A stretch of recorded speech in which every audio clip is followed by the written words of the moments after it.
Kembali lagi bersama Historical SMK Negeri 1 Kedung. Kali ini kita akan bahas kisah seru namun kelam dari masa lalu, yaitu kependudukan Jepang di Indonesia. Gimana sih kehidupan rakyat waktu itu? Yuk kita cari tahu.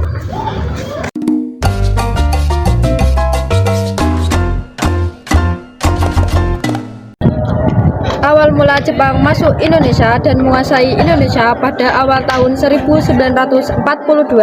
Jepang mulai masuk ke Indonesia setelah mereka berhasil mengalahkan Belanda yang saat itu menjajah Nusantara selama kurang lebih dari 300 tahun. Jepang pertama kali menyerang di Indonesia melalui Tarakan pada 11 Januari 1942.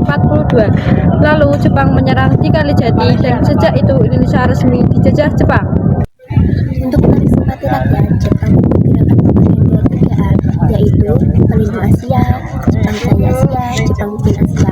Selama pendudukan Jepang, rakyat mengalami kerja paksa atau renta, kekurangan pangan, dan berbagai penderitaan. Namun Jepang juga memberikan pelatihan militer dan non-militer seperti peta, pembela tanah air, pasukan lokal yang kelak jadi cikal bakal TNI, Hihoi pembantu tentara Jepang untuk ikut perang, Fujinkai barisan wanita membantu logistik dan kesehatan untuk melatih pemuda Indonesia. Walau keras masa pendudukan Jepang justru menumbuhkan semangat nasionalis. Jepang mendirikan organisasi seperti DPUPKI dan PPKI yang akhirnya menjadi wadah bagi tokoh-tokoh Indonesia untuk mempersatukan kemerdekaan. Jepang kalah dari sekutu pada Agustus 1945. Para pemimpin Indonesia memanfaatkan kesempatan untuk memproklamasikan kemerdekaan pada 17 Agustus 1945. Pada tahun 1942, tentara Jepang datang ke Indonesia setelah berhasil mengalahkan Belanda. Awalnya rakyat Indonesia menyambut kedatangan Jepang dengan gembira.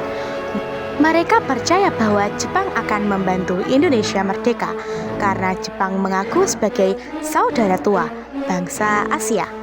Namun, harapan itu tidak berlangsung lama. Setelah beberapa bulan, rakyat mulai merasakan penderitaan di bawah kekuasaan Jepang.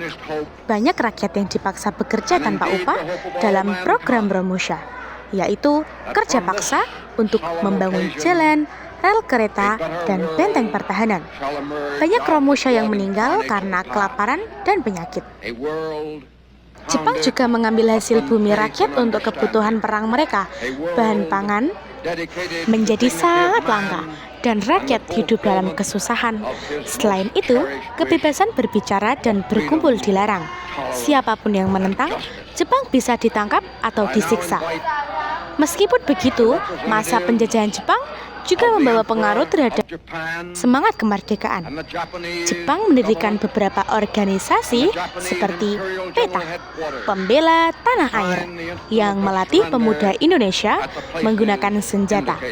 Dari sinilah muncul tokoh-tokoh yang kelak berperan penting dalam perjuangan kemerdekaan, seperti Soekarno dan Hatta.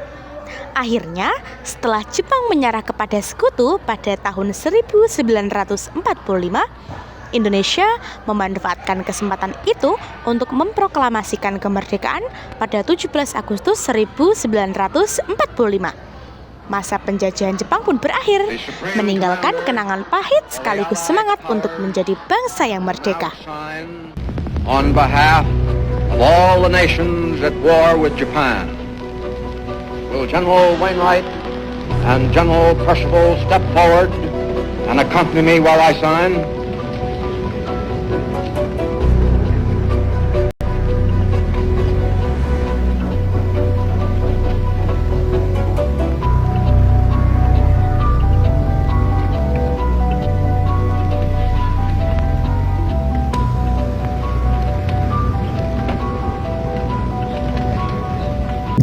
Itulah perjalanan Indonesia pada masa kependudukan Jepang, dari masa penjajahan sampai akhirnya merdeka. Sampai jumpa di historical berikutnya. Bye-bye.